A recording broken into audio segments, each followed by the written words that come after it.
Movie की start में बताया जाता है कि मिस्र में इतिहास की शुरुआत हजारों सालों पहले से हुई थी। वो सभी जीवों का जन्म स्थान था जहाँ पर देवताओं ने अपनी रचनाओं से इंसान बनाए और उन्हीं के साथ रहने का निर्णय लिया। इंसान देवताओं को पूजते थे क्योंकि देवता भी इंसानों से अलग थे। वो आकार में बहुत बड़े थे। इसी के साथ ही उनकी बॉडीज में खून की जगह सोना बहता था। यहाँ तक कि वो अपनी इच्छा अनुसार किसी भी भयानक दरिंदे में बदल सकते थे। इसी वजह से मिस्र दो भागों में बटा हुआ था। एक हिस्सा शक्तिशाली ओसायरस जो जिंदगी का देवता था और दूसरा हिस्सा सेट वो रेगिस्तान का देवता था और ओसायरस का भाई था। अब वो समय आ गया था जब मिस्र को होरस के रूप में नया राजा मिलने वाला था। होरस हवा का देवता होता है। मिस्र को नया देवता मिलने वाला था, जिस वजह से लोग खुशियां मना रहे थे और उनके लिए वो गिफ्ट भी ला रहे थे। वहीं होरस को ताज पहनाने की रस्म शुरू की जाती है। होरस की ताजपोशी में सभी देवता भी आए हुए थे।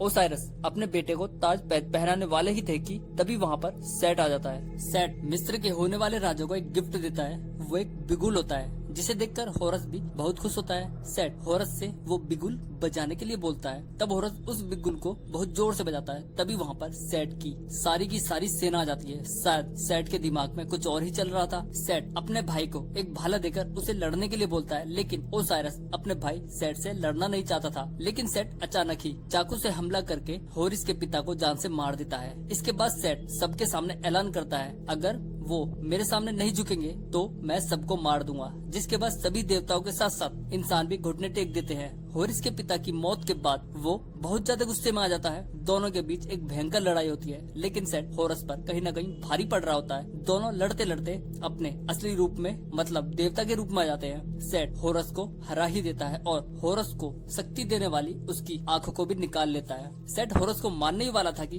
होरस की प्रेमिका भी सेट के सामने झुक जाती है, जिस वजह से वो होरस को मारे बिना ही छोड़ देता है और सेट मिस्र का राजा बन जाता है। जिसके बाद सेट ने अत्याचार करने शुरू कर दिए थे। इंसानों को जबरदस्ती ही गुलाम बना लिया गया था। उन गुलामों की भीड़ में हम एक गुलाम लड़के बैग को देखते हैं। वहाँ पर हम बैग की प्रेमिका जाया को भी देखते हैं। उस गुलामी के दौर में जाया को सेट के एक शासक ने गुलाम बना लिया था, जो मिस्र में नए नए किले बनाते थे। बैग अपनी प्रेमिका से बहुत ही मुश्किल से मिला करता था। वो अपनी प्रेमिका को छुड़ाने के लिए कई तरह के प्लान भी बनाता था, लेकिन जाया को अब भी होरस के ऊपर ही भरोसा था। उसे लगता था कि होरस ही उन्हें वहाँ से बाहर निकालेगा, इसलिए वो बैग को उस जगह के सभी नक्शे दिखाती है जहाँ पर होरस की आंख रखी गई थी, ताकि बैग उसे चुराकर होरस को दे दे और इसके बदले में वो उनकी मदद करे। बैग भी सेट के आदमियों से बचकर उस खजाने वाली जगह तक पहुँच जाता है। वहाँ पर सेट ने बहुत सारे ट्रैप लगाए हुए थे ताकि कोई भी उनसे बचकर उस आंख तक ना पहुँच सके।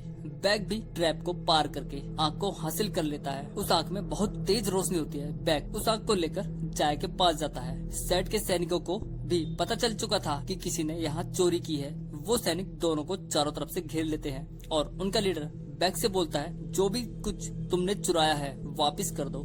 बैग ने एक गोल्ड किट भी चुराई थी, वो उस गोल्ड प्लेट को वापस कर देता है और आग को अपने पास ही छुपा कर रखता है। उसका लीडर बैग और जाया को मारने का हुक्म दे देता है। जब वो सैनिक उनकी तरफ बढ़ रहे होते हैं तो बैग होरिस की आंख को निकालकर ऊपर करता है और उसकी रोशनी इतनी तेज होती है कि कुछ देर के लिए सब लोगों के सामने अंधेरा ही अंधेरा छा जाता है। उन्हें कुछ भी नहीं दिखाई देता। इसी बीच बैग जाया को लेकर भागने में कामयाब हो जाता है। वो दोनों महल से दूर जा चुके थे। उन्हें लग रहा था कि वो सैनिकों से बचकर निकल चुके हैं। तभी उन सैनिकों का लीडर जाया के सीने में एक तीर मार देता है, जिससे जाया मारी जाती है। अब बैग जाया को लेकर उस मंदिर में पहुंच जाता है जहां पर होरस रहता था। बैग के अंदर जाते ही होरस को पता चल जाता है कि वहां पर कोई इंसान आया है। बैग उसे बताता है, मेरे पास तुम्हारी आंख है। होरस बैग से अपनी आंख वापस मांगता है, लेकिन आंख के बदले में वो होरस से एक सौदा करता है। फिर बैग उसे बताता है, मैं तुम्हें तुम्हारी आंख दे दूंगा, लेकिन उसके बदले तुम्हें मेरी मदद करनी पड़ेगी। ये सुनकर होरस का गुस्सा 7वें आसमान पर पहुंच जाता है और वो बैग पर अटैक कर देता है, लेकिन बैग उससे बच जाता है और होरस से बोलता है, मैं किसी को बचाना चाहता हूँ। होरस बोलता है, किससे? बैग बोलता है, मौत से। होरस बोलता है, ऐसा नहीं हो सकता। बैग के कहने पर होरस उसकी मदद के लिए तैयार हो जाता है। बैग अपनी प्रेमिका को होरस के सामने रख देता है। होरस जाया को बचाने की बहुत कोशिश करता है, लेकिन वो उसे नहीं बचा पाता। फिर होरस उसे बताता है, ये मौत के बहुत करीब जा चुकी है, वो मृत्यु लोक जा रही है। इतना कहकर होरस मौत के देवता एनुबस को बुलाता है। एनुबस जाया की बॉडी से उसकी आत्मा को अलग करके उससे बोलते हैं, तुम अपना मौत का सफर शुरू करो।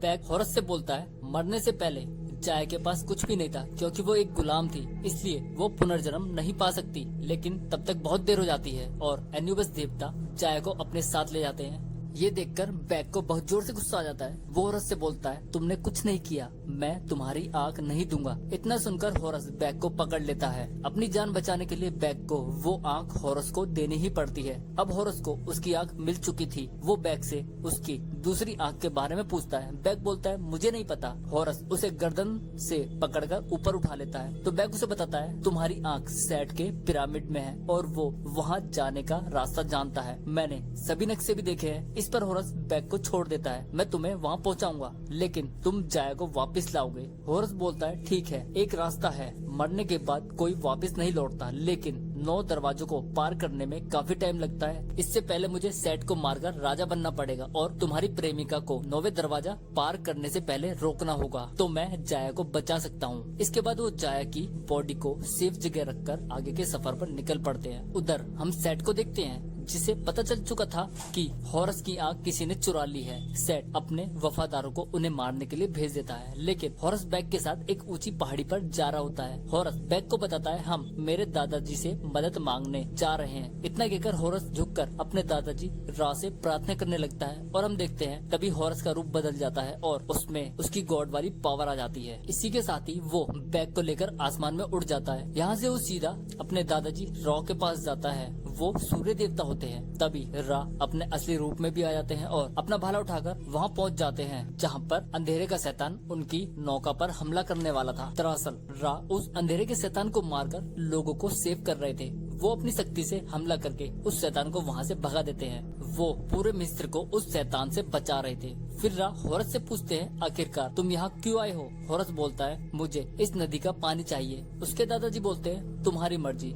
इसके बाद हॉरस एक शीशी में वो जादुई पानी भर लेता है, जिसके बाद हॉरस बैग को लेकर जमीन पर वापस आने लगता है। जैसे ही वो जमीन के पास पहुँचने वाला होता है, उसकी सारी पावर खत्म हो जाती है, जिससे दोनों नीचे गिर जाते हैं। दोनों आंख के ना होने की वजह से हॉरस के अंदर पावर नहीं होती। उसे और ज्यादा शक्ति के लिए दोनों आंखें चाहिए थी। दोनों बात कर ही रहे थे, तभी उन पर सेट के भेजे हुए भयानक दरिंदे हमला कर देते हैं। हॉरस उन्हें एक एक करके कुत्ते की मौत मारता है, लेकिन उनमें से एक हॉरस के सिर पर एक पत्थर मारकर उसे पहाड़ से नीचे फेंक देता है। हॉरस को बचाने के लिए बैग भी उसके पीछे कूद जाता है। वो नीचे गिरने ही वाला था कि हॉरस अपना भाला ओपन कर देता है, जिससे दोनों की जान बच जाती है और अब दोनों अपने आगे के सफर पर निकल पड़ते हैं। उधर हम सेट को देखते हैं, जिसे ये पता चल चुका था कि हॉरस बैग की प्रेमिका जाया को बचाने के लिए जा रहा होता है, इसलिए वो अपनी 2 माहिर शिकारियों को उन्हें मारने के लिए भेज देता है। इसके बाद सेट गॉडेस ऑफ लव के पास जाता है और उससे खुद को मृत्यु लोक ले जाने के लिए बोलता है, लेकिन गॉडेस ऑफ लव वहाँ नहीं जाना चाहती थी। अगर वो ऐसा करती तो वो मरे हुए लोगों की दुनिया में ही चली जाती। लेकिन सेट उसे मारने के लिए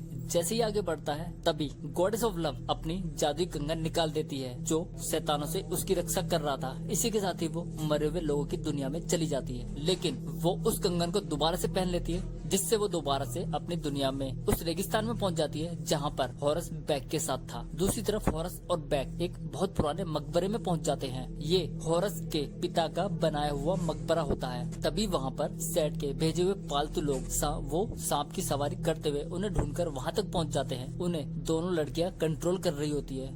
वो दोनों सांप हॉरस पर हमला कर देते हैं, जिनसे बचकर वो इधर उधर छिप रहे होते हैं। वो सांप अपने मुंह से आग भी फेंक रहे थे। उनमें से एक सांप को हॉरस मार देता है और दूसरे को गॉडेस ऑफ लव आकर उसे पूरी तरह कंट्रोल कर लेती है और उस सांप को अपने आप को जलाने का हुक्म देती है, जिसके बाद वो सांप अपने आप को जलाकर मार लेता है। यहाँ से वो तीनों सेट के मंदिर में घुसकर उस आग को बुझाने वाले थे, जिससे उसे पावर मिलती थी। लेकिन वहाँ जाना आसान नहीं था। वहाँ पर एक बहुत बड़ा मॉन्स्टर होता है। अगर उन्होंने उस मॉन्स्टर की पहेली का जवाब नहीं दिया तो वो सब के सब मारे जाएंगे। वो था सिंह मानव। उस सिंह मानव की पहेली का जवाब केवल बुद्धि के देवता ही दे सकते थे, क्योंकि उन्हीं के पास सबसे ज्यादा दिमाग था। यहाँ से ये लोग गॉड ऑफ बुद्धि के पास चले जाते हैं। हॉरस उन्हें सिंह मानव की पहेली का जवाब देने के लिए बोलता है, लेकिन वो उल्टा ही बैक को बोलते हैं पहले जाओ और सी मानव की पहेली पूछो, उसके बाद मैं जवाब दूंगा। हॉरस बुद्धि के देवता से अपने साथ चलने के लिए कहता है, लेकिन वो उनके साथ नहीं जाना चाहते थे। जिसके बाद बैक बोलता है मैं सी मानव की पहेली का जवाब दूंगा। जिस पर बुद्धि के देवता उसे बोलते हैं ये तुम्हारे बस की नहीं है, तुम सब मारे जाओगे। जिस पर बैक बोलता है कोई बात नहीं, मैं उनसे एक बात जरूर बताऊंगा। मैं बुद्धि के देवता के पास गया था ताकि वो हमारे साथ चल सके, लेकिन वो साथ नहीं आए। उन्हें डर था कि कहीं उनका जवाब गलत ना हो। इतना सुनने के बाद गॉड ऑफ बुद्धि उसके साथ चलने के लिए तैयार हो जाते हैं और सबके साथ आगे के सफर पर निकल पड़ते हैं। आगे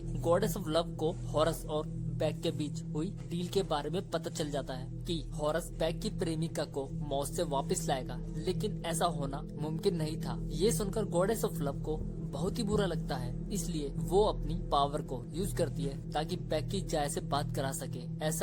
इसलिए वो अपनी पावर को यूज करके बैक की जाय से बात कराती है। बैक जाय से बात करके बहुत खुश होता है, जाय भी उससे बात करके काफी खुश होती है। बैक जाय को ये भी बताता है हवा के देवता हमारी मदद कर रहे हैं और बहुत जल्दी मैं तुम्हें वापस ले आऊंगा। यहाँ से सब लोग सीधा सेट के उस पिरामिड तक पहुँच जाते हैं जहाँ से उन्हें हॉरस की आंख को चुराना था। वहाँ जाना काफी कठिन था क्योंकि उसकी दीवारें अपने आप ही बदल रही थी। बैक उन्हें बताता है अंदर एक चक्का है, अगर मैं वहाँ तक पहुँच गया तो सब कुछ नॉर्मल हो जाएगा। बैक उन पत्थरों से उस पिरामिड के अंदर बड़ी मुश्किल से घुस जाता है और एक लंबी छलांग लगाकर उस चक्के तक पहुंच जाता है। जिसके बाद वो उस चक्के को घुमाता है और वहाँ पर सब कुछ नॉर्मल हो जाता है। अब सब लोग अंदर आ जाते हैं। ये लोग आगे बढ़ ही रहे थे कि उनके सामने वही मॉन्स्टर आ जाता है जो उनसे पहली पूछने वाला था। वो उनसे पहली पूछता है मैं नहीं था, लेकिन हमेशा रहूंगा। किसी ने मुझे नहीं देखा ना देखेगा और हर जिंदा और सांस लेने वाले को मुझ पर भरोसा है। वो कौन है? इस पर बुद्धि का देवता जल्दबाजी में गलत जवाब दे देता है। जिसके बाद वो सी मॉन्स्टर उन पर हमला कर देता है। काफी सोचने के बाद वो फिर से एक जवाब देता है, लेकिन फिर से जवाब गलत हो जाता है। मॉन्स्टर उन पर भड़क जाता है और उन्हें मारने ही वाला था कि अचानक ही बुद्धि के देवता एक और जवाब देकर मॉन्स्टर से बच जाते हैं। उनका जवाब था आने वाला कल। इतना सुनते ही मॉन्स्टर रेते में बदल जाता है। अब सब लोग आगे चले जाते हैं जहाँ पर हॉरस उस आग को बुझाने के लिए आगे बढ़ता है, जिससे सेट को शक्ति मिल रही थी। तभी अचानक ही हॉरस अपनी प्रेमिका के साथ एक ट्रैप में फंस जाता है। हॉरस के हाथ से वो पानी की बोतल भी नीचे गिर जाती है। तभी पीछे से सेट आकर बुद्धि के देवता का दिमाग भी निकाल लेता है, जो कि उसके बहुत ही काम आने वाला था। बैक उस पानी की बोतल को उस आग में डालने ही वाला था कि सेट उसे उसकी प्रेमिका जाय का लॉकेट दिखाता है। वो बैक को ये भी बताता है हॉरस ने तुमसे झूठ बोला है, तुम्हारी प्रेमिका को मौत से वापस लाना नामुमकिन है, उसने तुम्हारा फायदा उठाया है। इतना कहकर वो बैक का ध्यान भटका देता है और उस वाटर की बोतल को बैक से छीन लेता है। अब सेट उस बोतल का सारा पानी नीचे फेंक देता है, जिसके बाद सेट वहाँ से चला जाता है। सेट के जाते ही वो पिरामिड नीचे गिरने लगता है, लेकिन हॉरस अपनी प्रेमिका और बैक को वहाँ से बचाकर बाहर निकल जाता है। लेकिन बैक को अब बहुत बुरा लगता है। उसे पता चल चुका था कि हॉरस ने उसका इस्तेमाल किया है। इसी का बदला उतारने के लिए हॉरस की प्रेमिका गॉडेस ऑफ लव मिस्र के देवता एन्यूबस का आह्वान करती है और उन्हें बुलाती है। वो उनसे बोलती है जाय के पास पुनर्जन्म के लिए दौलत नहीं है, मैं उसकी मदद करना चाहती हूँ। एन्यूबस बोलते हैं ये इतना आसान नहीं है, आपको इसके लिए बहुत बड़ी कीमत चुकानी पड़ेगी। जिसके बाद गॉडेस ऑफ लव अपने हाथ का कंगन दिखाती है और बोलती है इससे काम चल जाएगा। एन्यूबस बोलते हैं इतना ही काफी है। हॉरस उसे ऐसा करने के लिए मना करता है, लेकिन वो हाथ का कड़ा निकालती है और मुर्दों की दुनिया में पहुंच जाती है। अब हॉरस वो कड़ा बैक को दे देता है। इसी के साथ ही बैक अपनी प्रेमिका से मिलने के लिए चला जाता है। दूसरी तरफ हम बैक की प्रेमिका को देखते हैं जो अपनी मौत के आखिरी सफर तक पहुंचने वाली थी, जहां पर सब लोगों का हिसाब किताब होता है। मतलब उनके पास अगर पुनर्जन्म खरीदने के लिए धन दौलत होगी तो वो वापस से अपनी दुनिया में आ सकेंगे। अगर आप कुछ नहीं दे सकते तो आप मारे जाओगे, लेकिन जाय के पास तो कुछ नहीं था। तभी बैक वो गॉडेस का कड़ा लेकर वहाँ पहुँच जाता है, लेकिन अंधेरे का शैतान वहाँ पर हमला कर देता है। एनुबस के लिए उसे रोकना पॉसिबल नहीं था। वो बैक से बोलता है हवा के देवता